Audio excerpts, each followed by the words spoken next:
Welcome to the program. I'm Mark Imperial. This segment's being brought to you by booksgrowbusiness.com. It's the place where busy professionals get their books done to educate consumers, grow their businesses, and to leave a legacy. This is a series of spotlights on remarkable business intermediaries, M&A experts, and brokers from across the country. And joining me on this segment is George Hicks. He's the founder of the M&A Brokers in Southern California. George, welcome to the program. Thank you, Mark. Appreciate you having me today. George, tell me a little bit about your work and specifically, who are the types of clients that you specialize in helping? Our ideal license, or rather our ideal client, just because of our licensing, is in Southern California. So geography for us is an important component. And where we live in deal making and selling businesses is what I call the micro middle market. And the micro middle market is defined as businesses that have at least $1 million in revenue and up to about $15 or $20 million in revenue. So we're just underneath the investment bankers in the space that we're in. And we're above the general business brokerage community, which might be doing the hair salons and the sandwich shops. So real companies with good financials in the micro middle market is what we're after. So tell me a little bit about these sellers. When they finally reach out to you, how well informed are they? How well prepared are they? Tell me a little bit about them. Statistically, 90% of the people that contact us for information about company value and the possibility of selling their firm have never done this before. So education is really important. So our process helps address that by first valuing the company, and there's no obligation. We do charge for that component of our practice here. And from there, an owner knows, along with his financial advisor, whether he's got something that can roll him into retirement, which is predominantly what people are thinking about.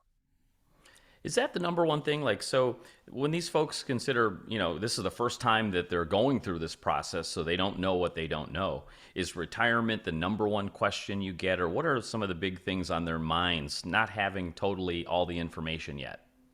I'm going to give a little plug to the Market Pulse survey that comes out of Pepperdine University's Graziadio School of Business in conjunction with the International Business Broker Association and the M&A Source. And I participate in that with another 400 people around the country. And statistically, retirement is number one, and it has been for many, many years.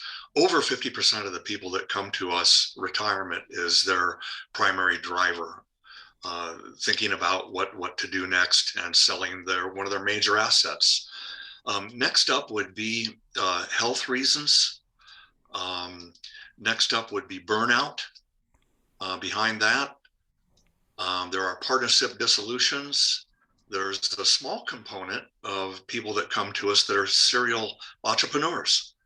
They see opportunity everywhere they are, and they'll see that opportunity, grow that opportunity, and now they've got two businesses, and they really need to decide which one is the one they want to spend their time in. So we run into those too. Interesting people in that particular segment. So folks considering selling their businesses now, whether it's to retire or for other reasons, how far ahead should they start their planning? And what are some of the big things you can kind of inform people about that they should start getting in place while they're planning to sell? I would start 3 to 5 years ahead of time just to understand the process. Key to the transactions are the value of the firm. So valuing a company is very important. And there's lots of people that do that, including ourselves. And at least you have a benchmark of where you are. You might be able to recognize some of the growth drivers or the value drivers with that process, and there's normally no obligation with that. But if you've got your head wrapped around what you have and the opportunities that you might have to grow further, then you can start setting yourself a glide slope to land for the next part of your life. Sometimes that happens very quickly when people start becoming informed about how things get done. And sometimes we see them 3 or 4 years later. In the headlines recently, people have been calling this era the Great Resignation. People leaving corporate America wanting to go off on their own. And one of the safer ways is purchasing a business that has a track record. I'm sure you'd agree. Do you find in your area in Southern California that this Great Resignation has been bringing more buyers in the market? And what has that done to motivate potential sellers? What it's done,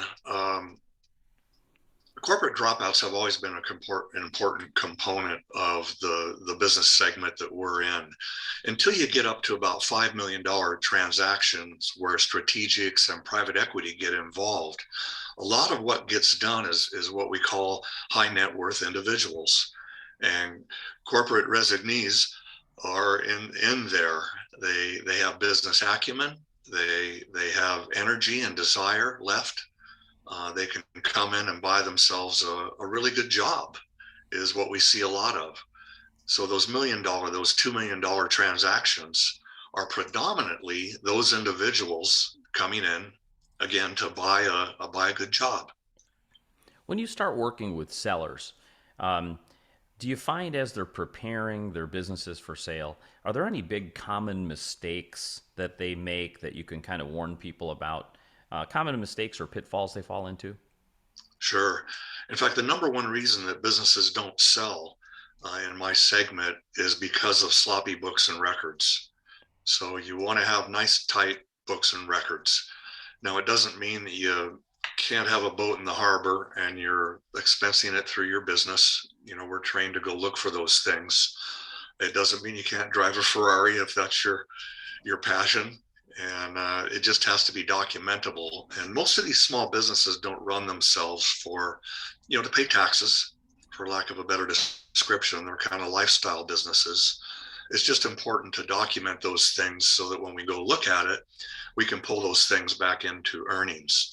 And what happens when in the smaller segment of the businesses, say less than $1 million in revenue, we often run into people that have what I call a shoebox full of receipts from Costco, that were discretionary items that the business was paying for. And they're smart enough to think that it can come back into earnings, which is that model in smaller businesses, but they're just not documentable. Those are a mess. So you want to have nice, clean books and records. And if you're driving a Ferrari, you got receipts for it, and we can pull that back in. George, what inspired you to become a business intermediary and what brought you into the field to begin with? How'd you get started?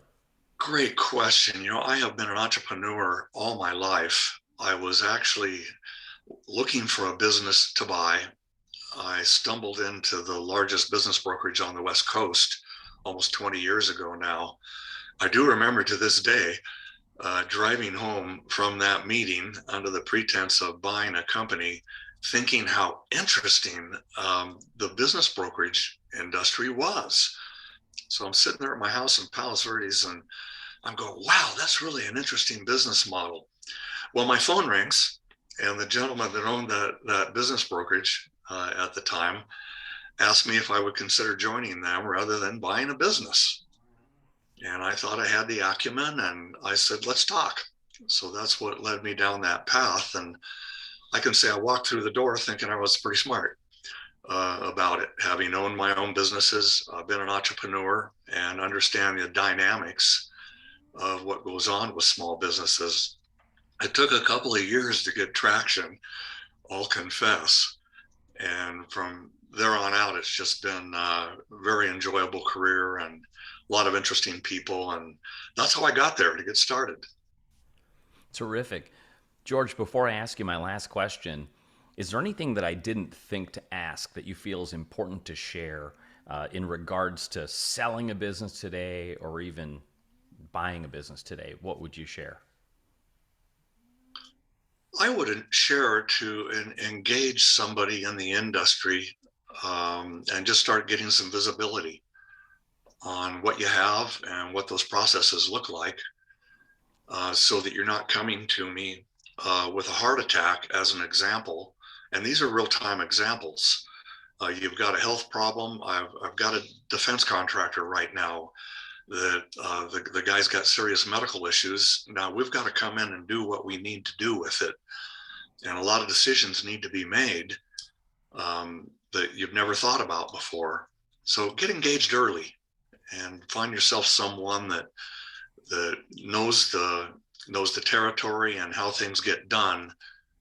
And then when it's time, you've got a relationship there. That's great advice. George, for folks listening now that are considering selling their business and would like to speak with you, how do they find you, connect with you, and learn more? You know how they find me? They can find me through my professional associations, the International Business Broker Association or the California Association of Business Brokers, whose board I sat on for many years. Our website is themabrokers.com. And for an email, just be my name in front of that, my first name. So George at themabrokers.com. George, this has been terrific. I really appreciate you taking the time to share with my audience today, and I wish you continued success for you and for all of your clients. It's a total pleasure, Mike. Mark, I was happy to be here. That was George Hicks. He's the founder of the M&A Brokers in Southern California. And this segment's been brought to you by booksgrowbusiness.com. It's the place where busy professionals publish, get their books done, to educate consumers, grow their practices, and to leave a legacy. That's all for now. I'm Mark Imperial, and thanks for joining me.